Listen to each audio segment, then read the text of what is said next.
Il y a des records que l'on célèbre, d'autres que l'on admire. Et puis il y a ceux qui nous laissent sans voix.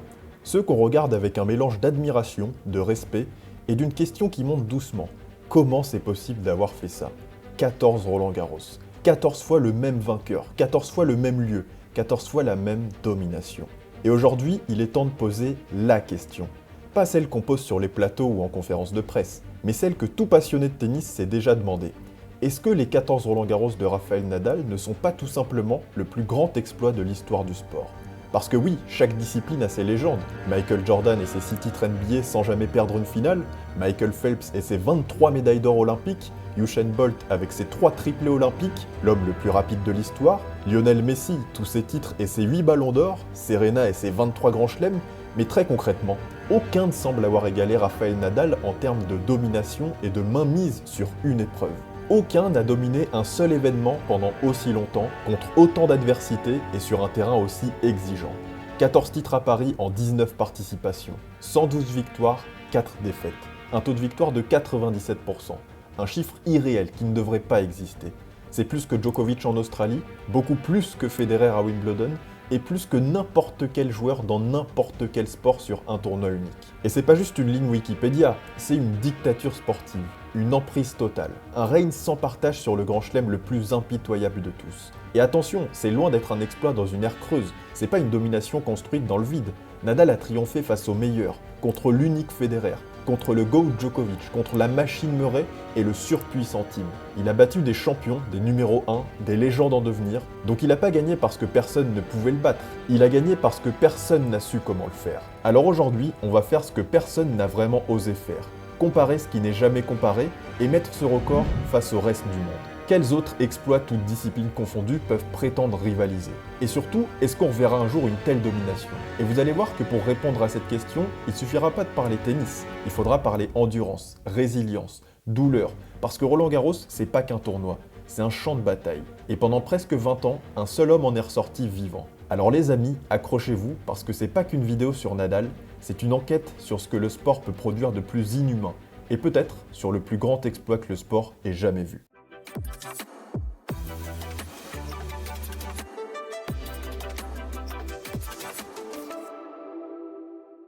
Avant de plonger dans cette vidéo, un petit mot pour remercier notre partenaire du jour, Unibet, qui nous accompagne pour Roland-Garros 2025. Unibet propose le meilleur des paris sportifs et ça tombe bien parce que Roland-Garros arrive. Alors vous pouvez parier sur absolument tous les matchs sur Unibet, mais aussi sur les vainqueurs du tournoi chez les hommes et chez les femmes. Et on va pas se mentir, il y a des cotes qui donnent envie. Si on regarde les vainqueurs du tournoi chez les femmes, on note Iga Swiatek qui va tenter de remporter son 5e Roland-Garros à seulement 24 ans et qui est première. Elle est suivie par la Biélorusse Aryna Sabalenka, numéro 1 mondiale, finaliste à Stuttgart, vainqueur à Madrid, qui arrive quasiment en favori. À noter aussi Mira Andreeva, la jeune russe demi-finaliste l'an dernier, et au vu de son niveau, ce serait pas une énorme surprise de l'avoir soulevé le trophée à seulement 18 ans. Et si vous êtes joueur, vous avez aussi des joueuses outsiders comme Svitolina ou Paolini, qui sont à 25, mais dont il faudra se méfier. Avec Unibet, pour tous les nouveaux joueurs qui s'inscrivent via le lien en description, c'est 100 € de bonus de bienvenue sur votre premier pari, et en cas de pari perdant, Unibet vous créditera jusqu'à 100 € de bonus bet. Mais évidemment, rappel important, les paris sportifs sont interdits aux mineurs et comportent des risques d'endettement, d'isolement et de dépendance. Ne misez que des sommes que vous êtes prêt à perdre et que si c'est un plaisir, pas une nécessité. Et si vous sentez que ça commence à déraper, rendez-vous sur Unibet qui vous indiqueront le numéro à appeler. Donc si vous avez envie de rajouter un petit peu de piment au tournoi, faites-le avec lucidité et modération, le lien est juste en dessous en description. Un grand merci à Unibet.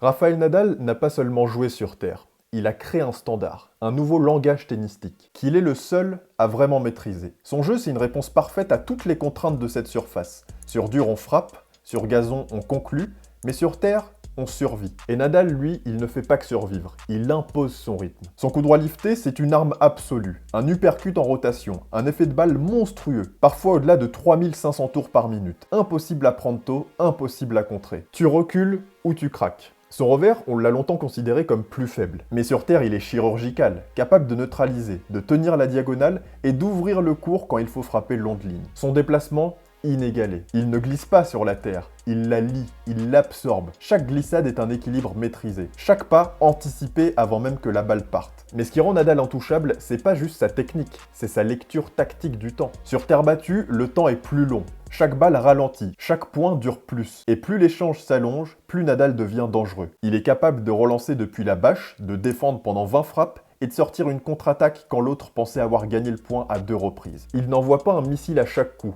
il te dissout. Tu crois jouer ton meilleur tennis? Il l'encaisse. T'accélères? Il te relance. Tu t'impatientes? Il t'enferme. Et ce qui est fascinant, c'est que même dans ces dernières années, alors que son corps souffrait, alors qu'il ne jouait presque plus que Roland-Garros, il continuait à dominer tactiquement. Il jouait pas plus vite, il jouait plus juste. Il anticipait les zones, il adaptait ses trajectoires et il coupait les angles avant même que l'adversaire n'ose les viser. Donc Nadal sur terre battue, c'est pas juste un style de jeu, c'est une philosophie du point, un art de la répétition, un refus de mourir, échange après échange. Et sur terre battue, aucun joueur, en 100 ans d'histoire, n'a approché ce niveau de perfection durable.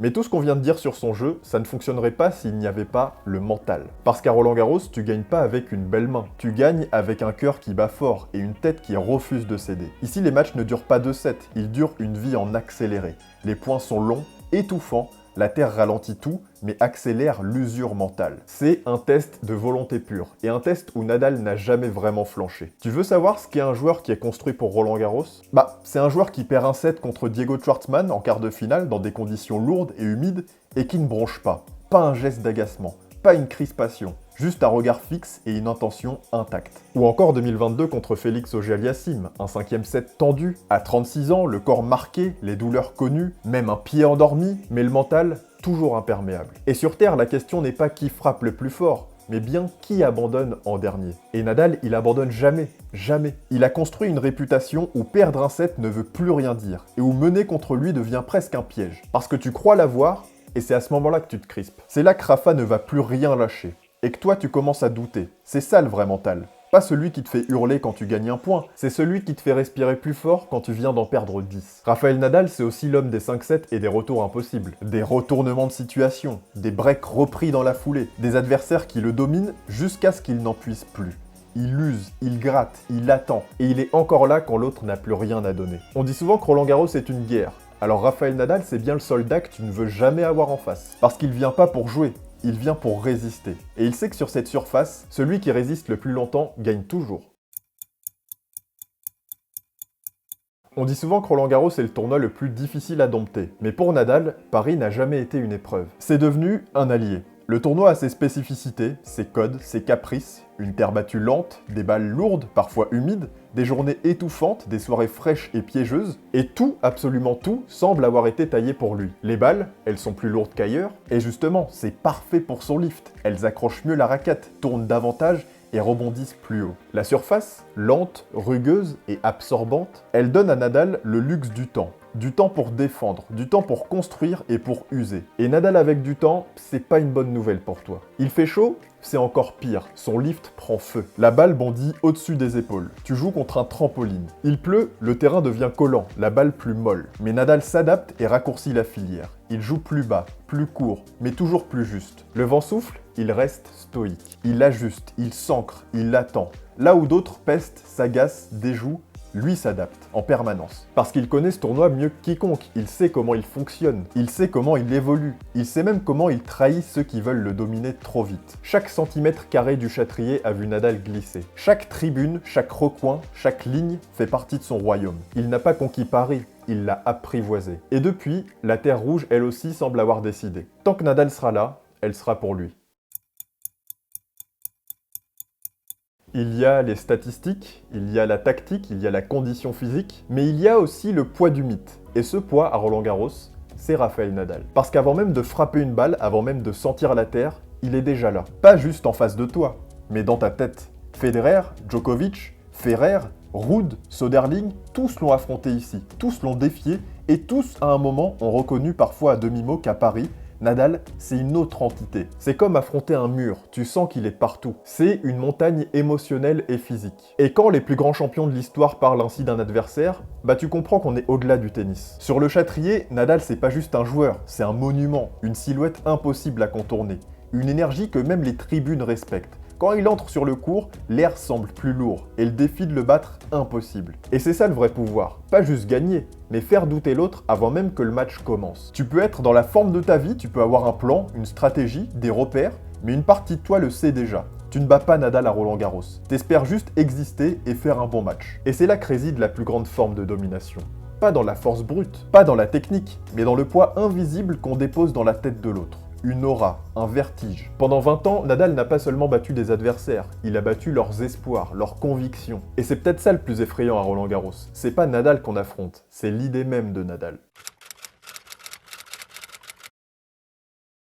Dans le sport, les records font partie du jeu. Ils tombent un à un. Un nouveau joueur arrive, repousse les limites, et ce qu'on croyait imbattable devient le nouveau standard. Mais parfois, il y a un chiffre qui ne ressemble à aucun autre. Un palier qu'on ne dépasse pas, parce qu'il n'appartient plus au domaine du raisonnable. Ce palier, c'est 14. 14 titres à Roland-Garros, par un seul homme. Et pour bien comprendre ce que ça veut dire, il faut regarder les autres monstres du tennis et ce qu'ils ont fait. Roger Federer à Wimbledon, son jardin, il y a tout construit, son style, sa légende, ses émotions. Résultat, 8 titres. Novak Djokovic en Australie, sa forteresse, son meilleur terrain. Résultat, 10 titres. Et à Paris, même Björn Borg, l'icône de Roland-Garros dans les années 70, le maître de la raquette en bois sur terre battue, n'a que 6 couronnes entre guillemets. Et Rafael Nadal, lui, 14. Donc on parle pas d'un record légèrement supérieur aux autres là. On parle pas d'un ou deux sacres de plus, non. On parle d'un gouffre, d'un écart stratosphérique, d'un joueur qui n'a pas juste dominé un tournoi, mais qui l'a redéfini. Ce record-là, il repousse pas la limite, il la pulvérise. Et c'est peut-être ça le plus fascinant. C'est pas un exploit qui s'est construit par à-coup ou par cycle, c'est une ligne continue, une régularité quasi irréelle sur près de 2 décennies. Dans tous les sports, il y a des pics, des saisons parfaites, des champions qui survolent leur discipline à un moment, mais là, 14 fois dans le même tournoi, contre des générations entières de rivaux. On n'est plus dans le rationnel. Et parfois, une statistique suffit à faire taire une salle entière. Celle de Rafael Nadal à Roland-Garros, c'est pas une statistique, c'est un vertige. Parce qu'on parle tout simplement de 112 victoires pour 4 défaites. Ouais, 4 défaites en 19 participations. C'est 97% de réussite. Et pas sur un tournoi ATP 250, pas sur un 500. On parle d'un grand chelem, sur la surface la plus lente, la plus physique, la plus impitoyable du circuit. Et pour mesurer ce que ça représente, il suffit de comparer. Pete Sampras, c'est 14 grands chelems. Sampras, la légende, le monstre du service volé. Mais 0 à Roland-Garros.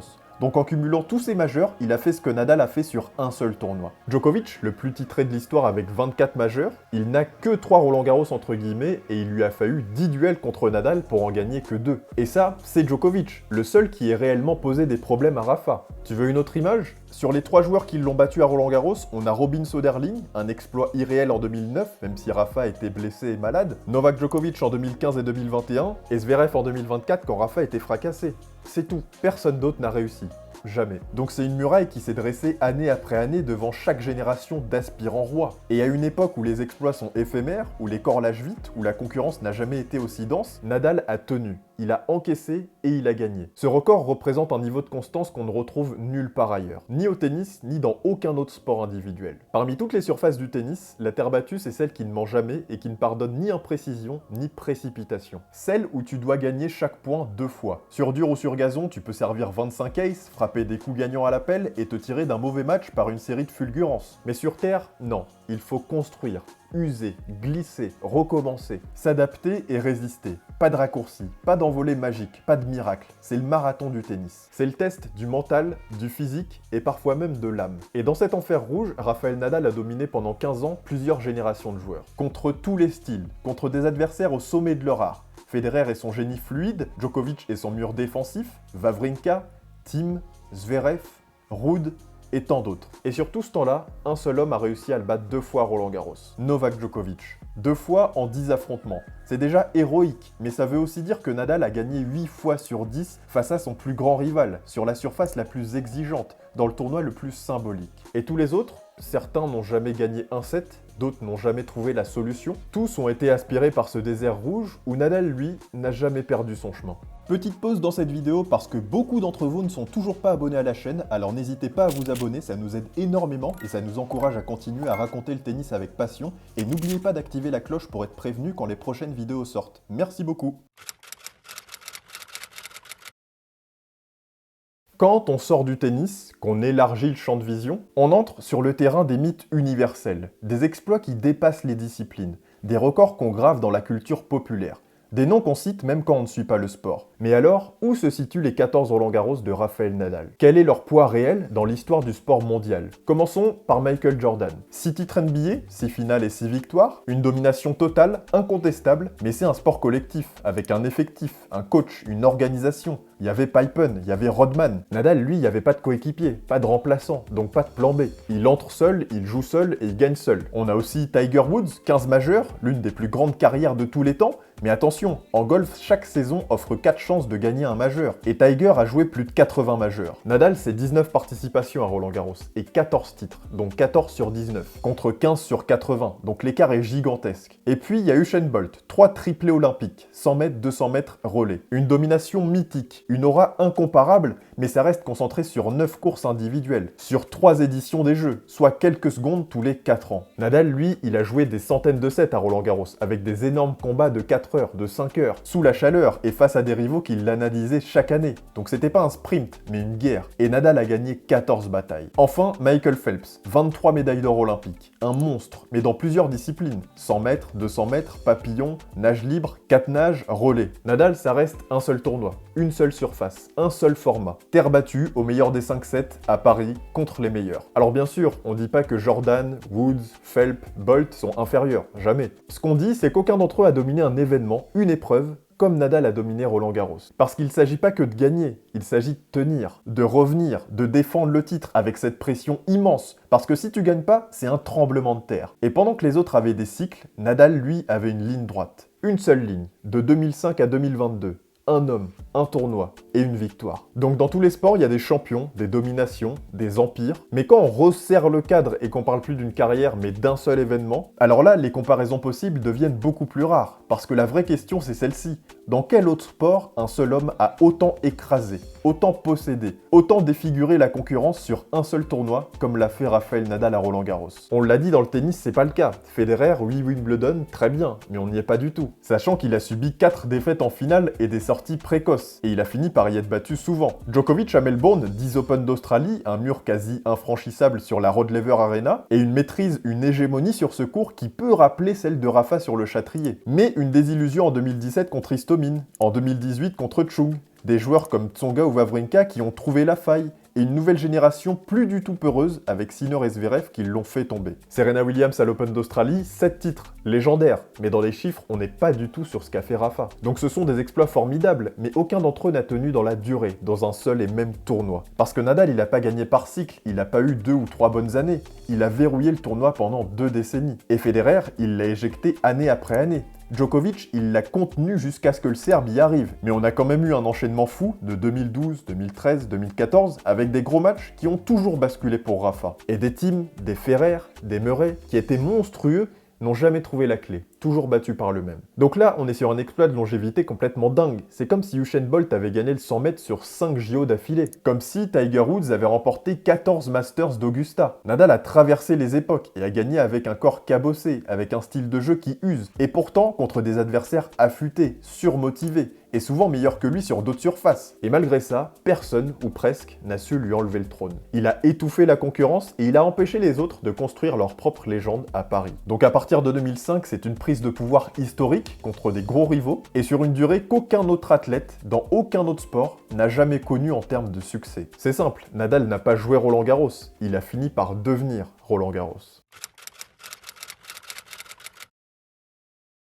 Il y a un vieux mythe dans le sport qui dit que tous les records sont faits pour être battus. Qu'un jour, quelqu'un viendra, plus jeune, plus fort, et qu'il fera tomber le roi. Mais parfois, la réalité dit non. Et cette réalité, pendant plus de 15 ans, elle s'appelait Rafael Nadal. Federer a essayé, dès 2005 dans leur premier affrontement parisien, puis en 2006, 2007, 2008. Chaque année, il arrivait avec plus d'armes. Chaque année, on se disait, c'est peut-être la bonne pour Roger. Mais chaque année, il repartait avec les mêmes cicatrices. Battre tout le monde n'était pas suffisant. Il fallait le battre lui. Djokovic, lui aussi est venu avec l'ambition de briser la muraille. Il a tout essayé. Raccourcir les échanges, lui prendre du temps, accélérer, l'attaquer au corps, et parfois ça a failli marcher, jusqu'en 2014, avec cette fameuse finale où il mène 1-7-0, mais sous la chaleur et un Rafa enragé, le Serbe finit par céder. Et 2 fois ça a marché, en 2015 et en 2021. Mais sur 10 confrontations à Roland-Garros, 8 fois Nadal a planté son drapeau sur la ligne du fond. 8 fois, Djokovic est reparti avec la même frustration. Et la relève, cette fameuse next-gen qu'on a tant attendue. Zverev, Tsitsipas, Ruud, Sinner, ils sont tous venus, eux aussi avec leur puissance et leur motivation de réaliser l'impensable. Mais Nadal les a pris trop tôt, trop fort, trop près. Ils ne l'ont jamais affronté dans ses années faibles, parce que la vérité c'est qu'il n'y en a quasiment pas eu. Et Alcaraz. Oui, l'Espagnol semble taillé pour ce trône. Et d'ailleurs, il s'est déjà servi en 2024, en empochant un premier titre à Paris. Oui, il joue comme un prince de la Terre. Mais en 2022, quand il gagne Barcelone, Madrid et arrive à Paris comme le favori, Nadal, il a déjà 13 Roland-Garros avant de décrocher le 14e quelques jours plus tard, en battant Djokovic, Zverev et Ruud. Donc qu'est-ce que tu veux faire face à ça? Quand tu joues Rafael Nadal à Roland-Garros, t'essayes pas de battre un joueur, t'essayes de détrôner une ère. Et c'est peut-être ça la clé de tout ce segment. Pendant 15 ans, tous les chemins menaient à lui. Et tous, absolument tous, se sont arrêtés là. À ce stade de la vidéo, on pourrait croire qu'il s'agit juste d'un chiffre, d'un record, d'une performance sportive hors norme. Mais ce que Nadal a fait ne relève pas seulement du tennis. Ça relève de l'impossible reproductible. Parce que pour égaler 14 Roland-Garros, il suffit pas d'être fort sur terre, ni même excellent. Il faut être indestructible. Tu veux gagner Roland-Garros? Prépare-toi à souffrir. La terre battue, c'est la surface qui détruit les corps. Les genoux, les chevilles, le dos, rien n'y survit bien longtemps. Chaque match est une course d'endurance. Chaque échange est un marathon en miniature. Tu glisses, tu repars, tu couvres le terrain sans pouvoir conclure en 2 coups de raquette. Ici, tu gagnes en 10, 15, 20 frappes, pas en 3. Et Nadal a tenu ça pendant 15 ans. Mais le plus fou, c'est même pas le corps, c'est la tête. Parce qu'il a fallu revenir chaque année, avec la même faim, la même intensité, la même obsession du détail. Il a joué blessé, opéré, critiqué, annoncé fini, puis revenu au sommet. Encore, encore et encore. Il a affronté les meilleurs de sa génération, puis les meilleurs de la génération suivante, puis les meilleurs de celle d'après. En 2005, il bat Mariano Puerta en finale, et en 2022, il bat Casper Ruud en finale. Ruud qui n'avait que 6 ans quand Nadal remportait son premier Roland-Garros. Donc il a battu les pères, puis les fils. Et aujourd'hui, à une époque où les blessures sont plus fréquentes, où la pression médiatique est plus intense, qui va pouvoir reproduire un tel règne? Alcaraz? Ok, c'est fort ce qu'il fait, mais physiquement ça va être un énorme défi de gagner Roland-Garros dans 2 ans, et aussi dans 4 ans, et aussi dans 8 ans, et aussi dans 10 ans. C'est de ça dont on parle. Qui d'autre? Rune, Sinner, Zverev? Ok, ils ont du talent, mais il faut beaucoup plus que du talent. Il faut une constance naturelle. Pour faire ce que Nadal a fait, il faut pas juste être un champion, il faut être une anomalie biologique, une bête de répétition, un mur mental et un survivant. Et là, le sport moderne n'est peut-être plus fait pour ça. Mais ce qui rend ce record vraiment unique, c'est pas juste la durée, c'est pas juste le chiffre, c'est l'impact psychologique qu'il a eu sur ses adversaires, sur le public et sur le tournoi lui-même. À un moment donné, c'était plus un match de tennis. C'était un rendez-vous avec l'inévitable. Il y a qu'à demander à Federer en 2006. Il était numéro 1 mondial, il venait de dominer l'année, mais à Roland, il arrive sur le court avec le regard de quelqu'un qu'il sait qu'il faudra un miracle. Demande à Djokovic. En 2012, il est au sommet de son art, il a gagné les 3 derniers grands chelems, il est au top.